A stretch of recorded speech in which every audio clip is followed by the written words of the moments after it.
Assalamu alaikum, dear students and dear viewers. In today's video we will discuss about the international terrorism. This is a very pertinent topic to the study of international relations.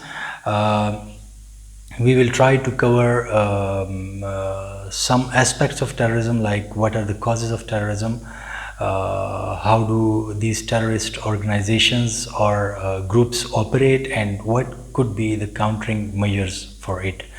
But before going deep into that detail, we need to understand about terrorism, this term terrorism, and we need to keep this in our mind that this is a universal phenomenon. It is a historical universal phenomenon, and lately this phenomenon has been seen on the rise all over the world. And this is not something specific to any religion. You can say that it is practiced.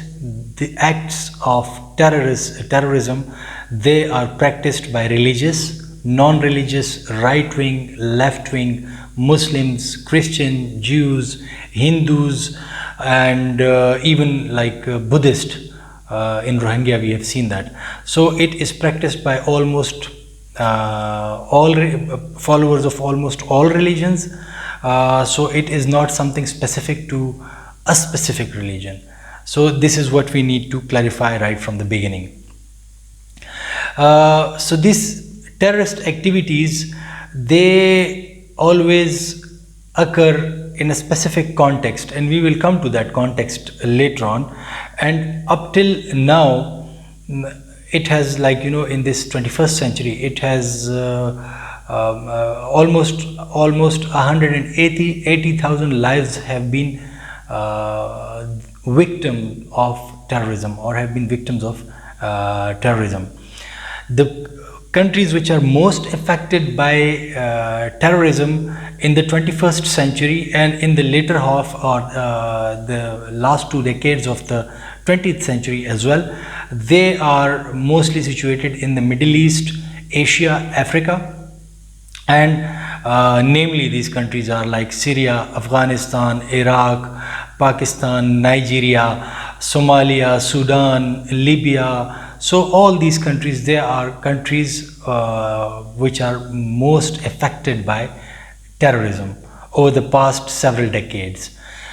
A problem which arises whenever we try to define terrorism is that there is no agreed upon definition of terrorism. No two states agree on a single definition of terrorism. This is the problem with it.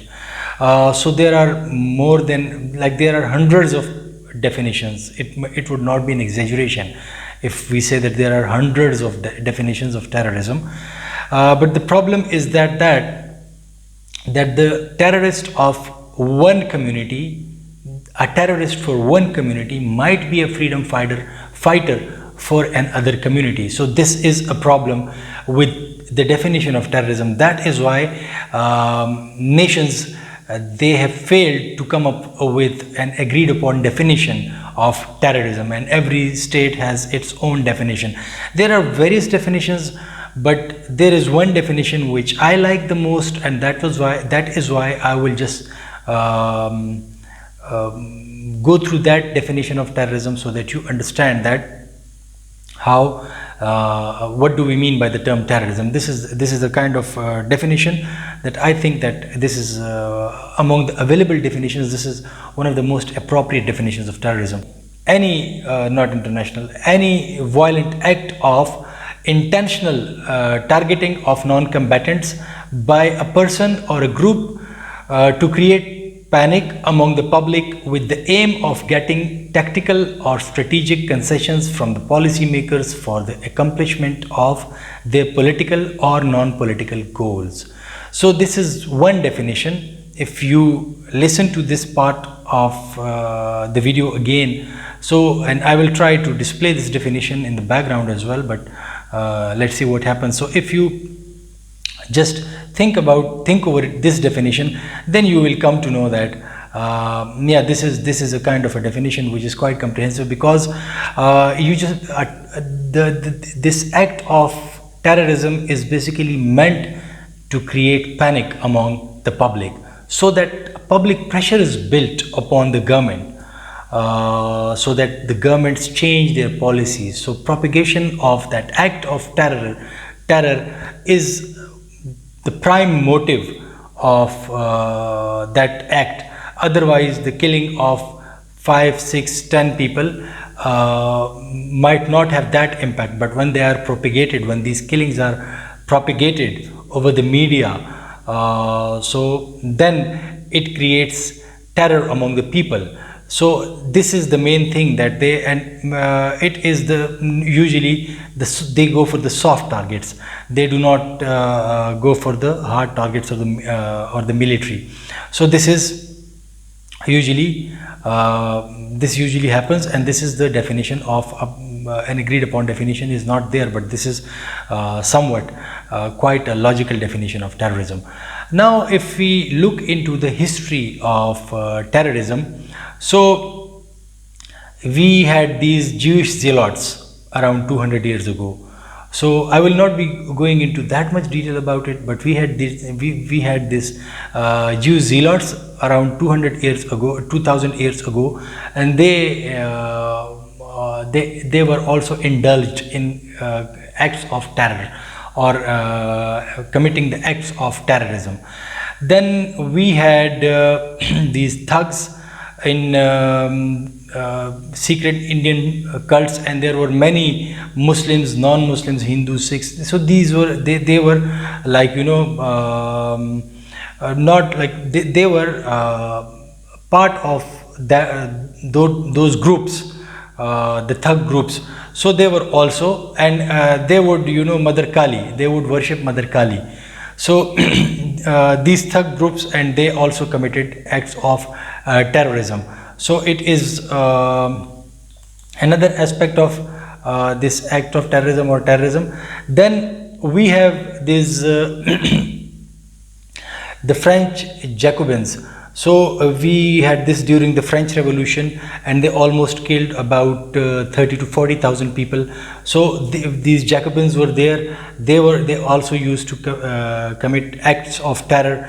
Then we had these anarchists in Russia in the later half of the 19th century, and they also used the same kind of tactics, like they were anarchists, so they wanted to destroy the existing order in the society.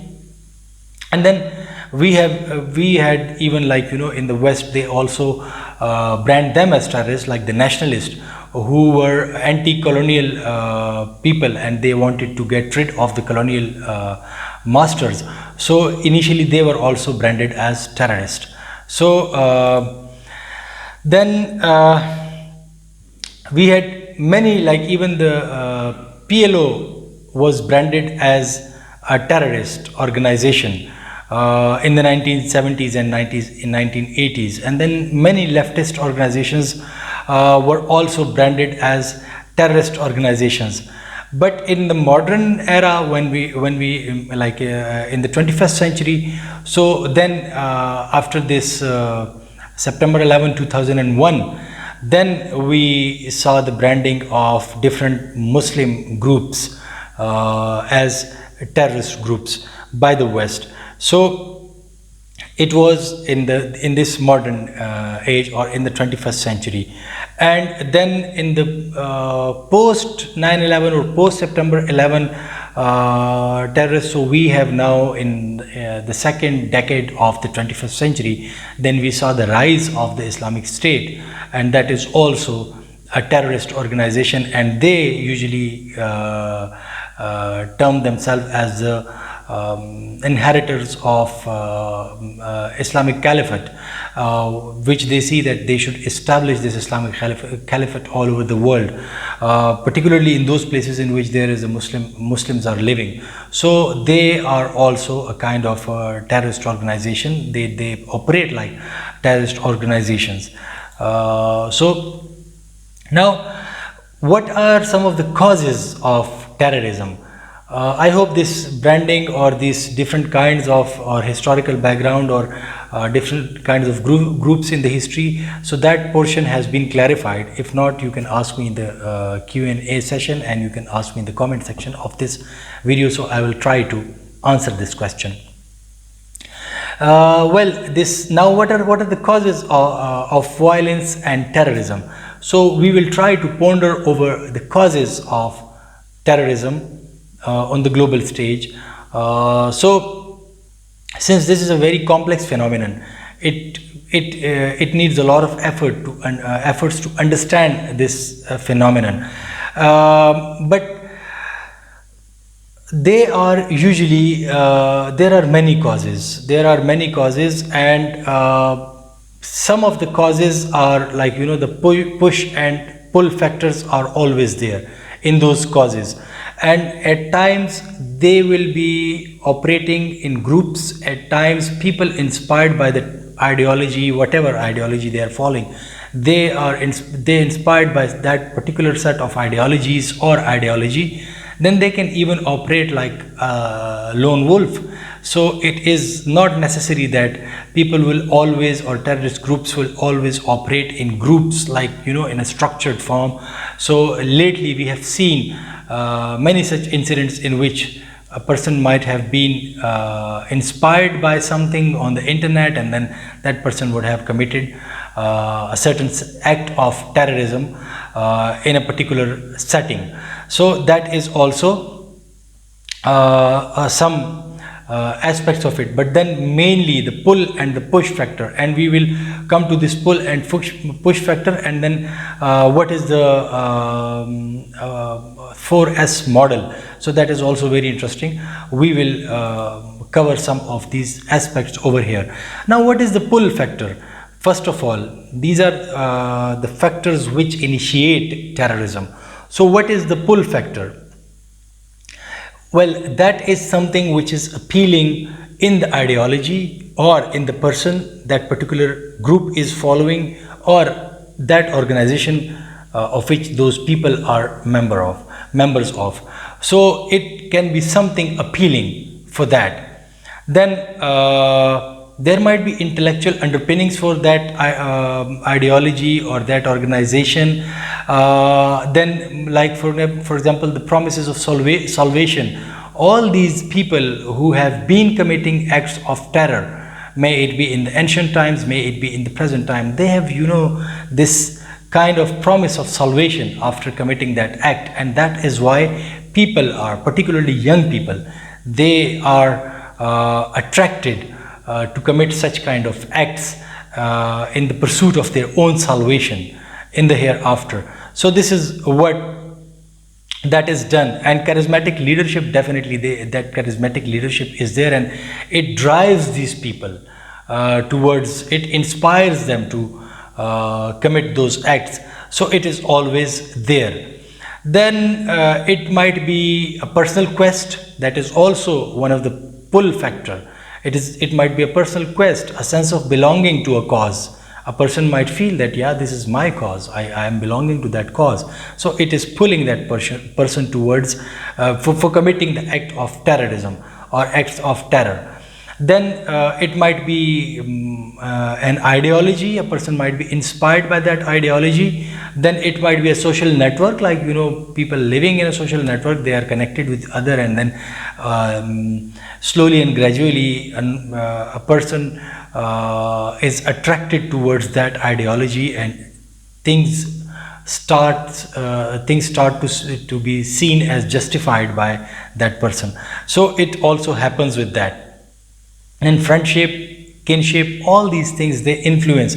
So these are the pull factors. They pull a person towards terrorism or to commit an act of terrorism. Then it might be out of sheer excitement and enjoyment for some people. Like we have seen many lone wolves in the West. They go out on a killing spree, they take up their guns and they kill innocent people. So it might be sheer enjoyment, excitement, like inspired by the video game. Lately we have seen such kind of an act in, such kind of acts in the West. In the past few years we have seen those acts.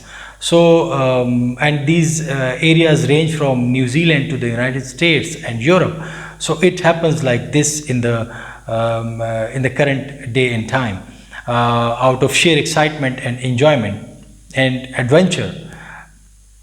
So it is, and then an aspect of heroism is also involved, like, okay, if I commit, God forbid, such and such act, so people will think high of me, I will become a hero in the eyes of the people, so I just want to remain a hero like this. So it is also that in the mind of that person, that okay, heroism is also there.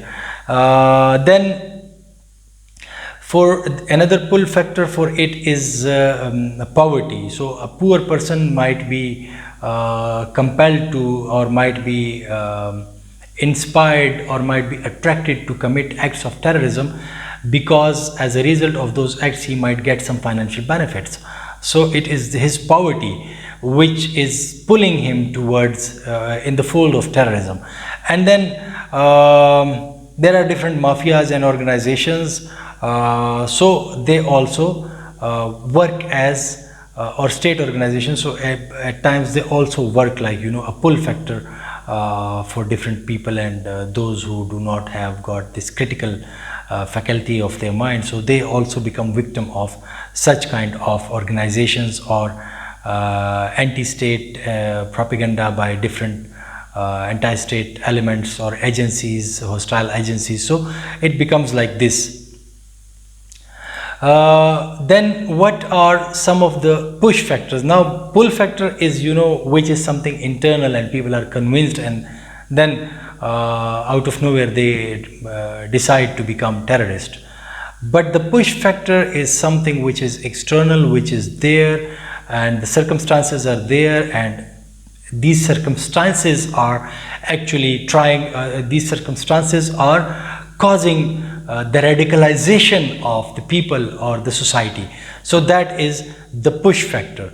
So there are different push factors, but we will just go through some of the more important push factors. Like, for example, identity politics is there, the foreign occupation or foreign intervention is there, the betrayal syndrome is there, marginalization is there, and then lack of political empowerment is also there. So we will go through some of those push factors.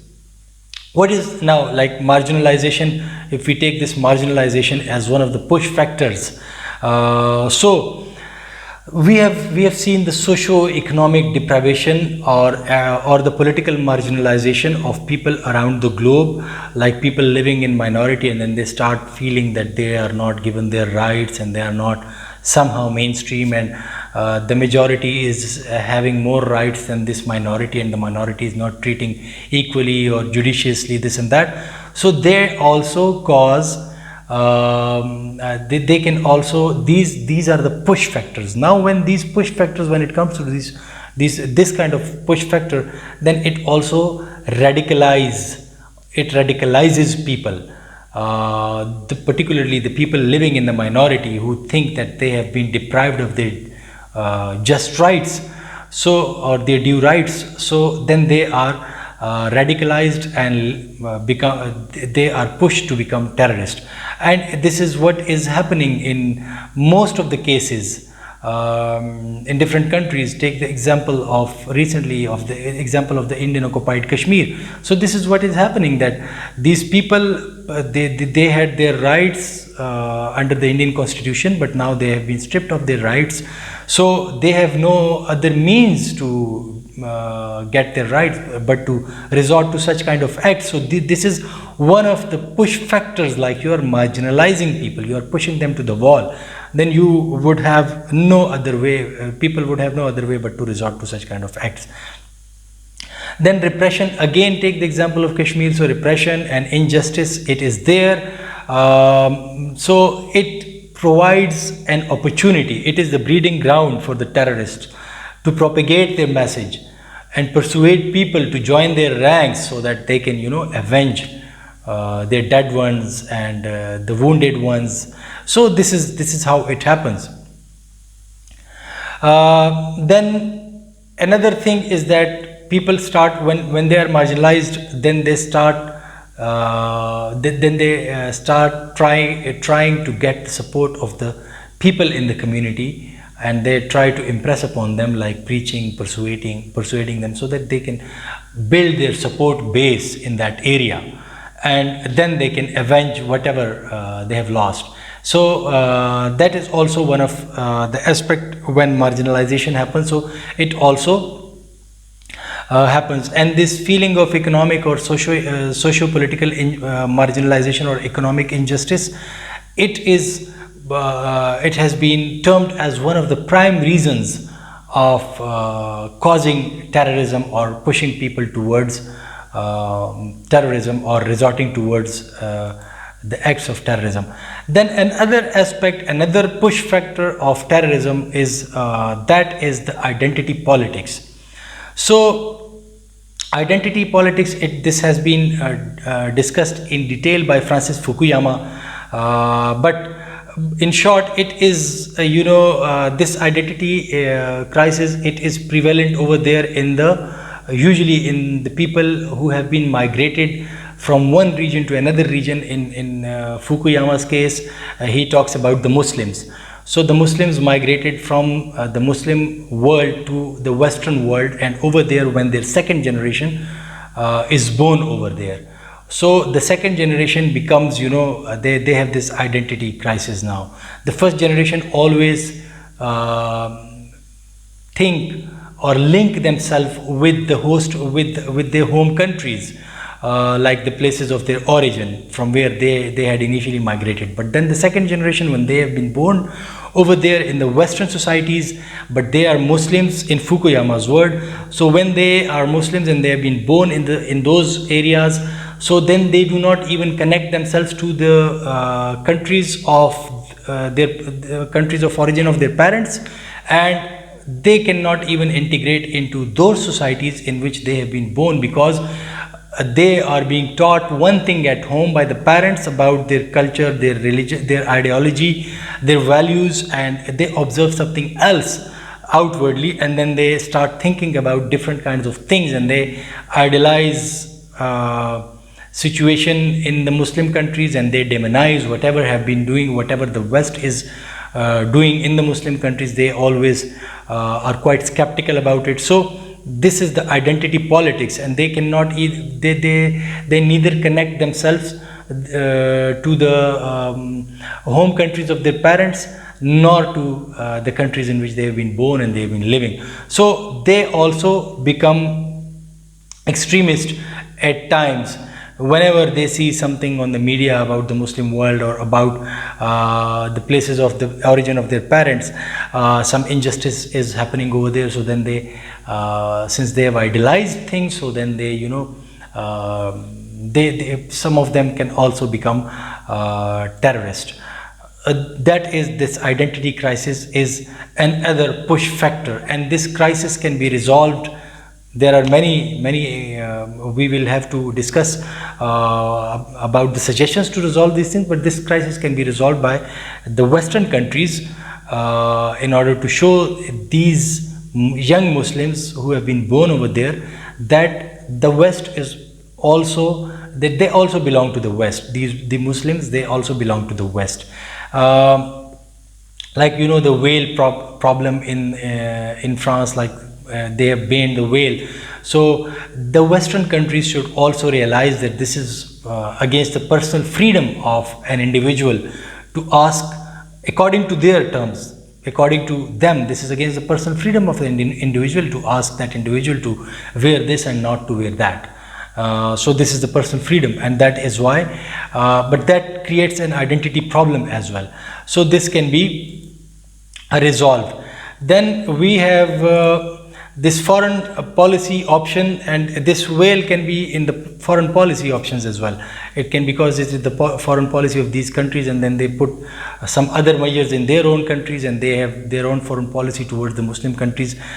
So it can be, the line is quite blurred, so it can be like you can put it over here in this foreign policy as well.